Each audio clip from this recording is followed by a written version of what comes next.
నమస్కారం అండి. నా పేరు డాక్టర్ సువర్చల, జీవా ఫర్టిలిటీ సెంటర్స్లో సైంటిఫిక్ డైరెక్టర్ని.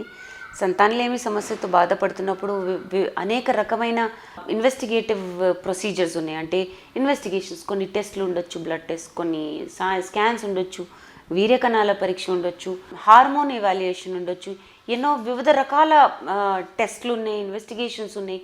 వీటి ద్వారా ప్రాబ్లం ఎక్కడుందో అనేది కనిపెట్టచ్చు, లేదా ఒక అవగాహన రావచ్చు అనమాట.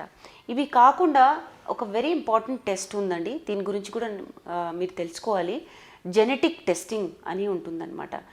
ఈ జీన్స్లో కూడా ఏదైనా మార్పులు అయ్యాయి అనుకోండి, అది మీ ఫ్యామిలీలో తరతరాలుగా ఉండొచ్చు, లేదా మీ వరకు వచ్చేటప్పటికి ఏదైనా మ్యూటేషన్స్ అవ్వచ్చు. అలాంటి ప్రాబ్లమ్స్ వల్ల సంతానలేమి సమస్య వస్తాయి. అండ్ వీటి ఇంపార్టెన్స్ ఇప్పుడు కొన్ని సంవత్సరాల నుంచి బయటపడుతున్నాయి అనమాట.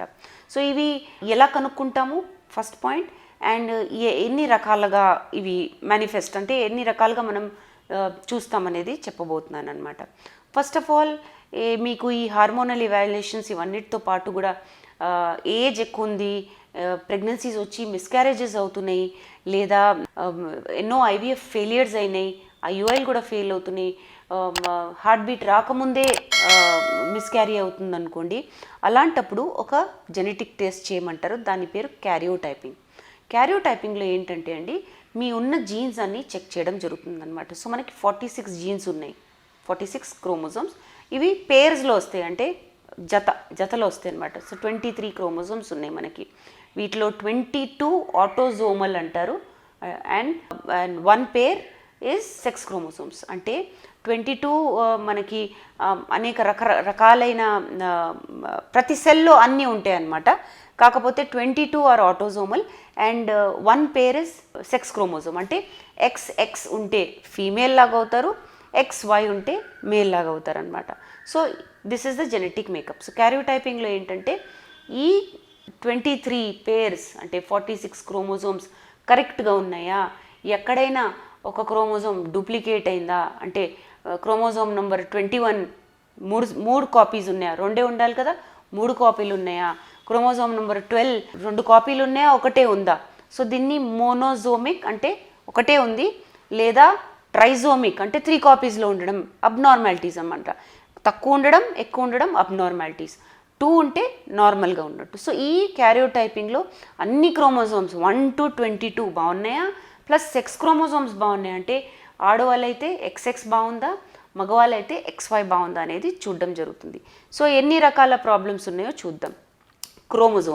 క్రోమోజోమల్లో ఏంటంటే బేసిక్లీ నేను చెప్పిన ఆటోజోమల్ క్రోమోజోమ్స్లో ఏదైనా డిఫెక్ట్ ఉందనుకోండి, అదే 12లో కానీ 13లో కానీ 14లో కానీ 1లో కానీ ఎక్కడైనా డిఫెక్ట్ ఉండొచ్చు. ఇది కూడా చూడడం జరుగుతుంది. సో దీన్ని ఆటోజోమల్ క్రోమోజోమల్ డిఫెక్ట్ అంటారు. సెక్స్ క్రోమోజోమ్లో ఎక్కడన్నా ప్రాబ్లం ఉందనుకోండి, లైక్ XXY అంటే XX ఉండాల్సింది XXY ఉన్నాయి, X కూడా ఉంది, Y కూడా ఉంది. సో 2 కాపీస్ ఆఫ్ X కాకుండా ఒక Y క్రోమోజోమ్ కూడా ఉంది. సో ఇది 47 అయిపోతాయి, అంతే కదండి క్రోమోజోమ్. ఇలాంటప్పుడు కూడా క్రోమోజోమల్ డిఫెక్ట్ వచ్చి ఇన్ఫర్టిలిటీకి కారణం అవ్వచ్చు, అండ్ దాంతో వేరియస్ ఫిజికల్ ప్రాబ్లమ్స్ కూడా వచ్చే అవకాశాలు ఉంటాయి అన్నమాట. ఇది కాకుండా next problem is genetic problem. So genetic ఏంటంటే సెక్స్ లింక్ డిసార్డర్ ఉండొచ్చు, అంటే X క్రోమోజోమ్తో వచ్చే డిసీజ్ ఉండొచ్చు, Y క్రోమోజోమ్తో వచ్చే డిసీజ్ ఉండొచ్చు. ఇలాంటివన్నీ ఉన్నప్పుడు ఏంటంటే దీన్ని జెనెటిక్ ప్రాబ్లం అనడం జరుగుతుంది. దీని తర్వాత కొన్ని డిసార్డర్స్ మగవాళ్ళకు ఉంటాయి, దాన్ని Y క్రోమోజోమ్ డిసార్డర్స్ అంటారు. సో Y క్రోమోజోమ్లో ఏంటంటే ఏదైనా చిన్న భాగం పోయిందనుకోండి, దాన్ని మేము డిలీషన్ అంటాం. దాంట్లో కొన్ని భాగాలు ఉంటాయి విచ్ ఆర్ ఇంపార్టెంట్. అంటే ఒక భాగం పోతే వీర్యకణాల ప్రొడక్షన్ ఉండదు, ఇంకో భాగం పోతే హార్మోన్స్ సరిగా ఉండవు, ఇంకో భాగం పోతే ఫిజికల్ అట్రిబ్యూట్స్ సరిగా ఉండవు. సో రకరకాల రోల్స్ ఉంటాయి అన్నమాట. ప్రతి భాగానికి జీన్స్ మీద, ప్రతి జీన్ మీద ప్రతి భాగానికి రోల్స్ ఉంటాయి. Y క్రోమోజోమ్లో కూడా ఇలాంటి ప్రాబ్లమ్స్ ఉంటే, ఏ భాగంలో అయినా ఏదైనా డిఫెక్ట్ వస్తే కనుక స్పర్మ్ ప్రొడక్షన్ అనేది దెబ్బతింటుంది. సో Y క్రోమోజోమ్ డిలీషన్స్ ఏమన్నా ఉంటే కూడా సంతానలేమి సమస్యకి గురి అవుతారనమాట. మేల్ ఫర్టిలిటీకి కారణం ఇది కూడా అవుతుంది. ఇది కాకుండా కొన్ని పర్టికులర్ ప్రాబ్లమ్స్ ఉంటాయి, కాల్మెన్ సిండ్రోమ్ అంటాం, సిస్టిక్ ఫైబ్రోసిస్ అంటాం. ఇవన్నీ ఏంటంటే పర్టికులర్ జెనెటిక్ ప్రాబ్లమ్స్. ఇవి లేకపోయేసరికి కొన్ని పార్ట్స్, అంటే వీర్య కణాలు పుట్టిన తర్వాత కూడా బయట రావడానికి అబ్స్ట్రక్షన్ వచ్చేస్తుంది, లేదా ఆ భాగం అనేది ఉండదు. సిస్టిక్ ఫైబ్రోసిస్లో ఏంటంటే ఆ వాస్ డిఫరెన్స్ అనేది ఉండదు.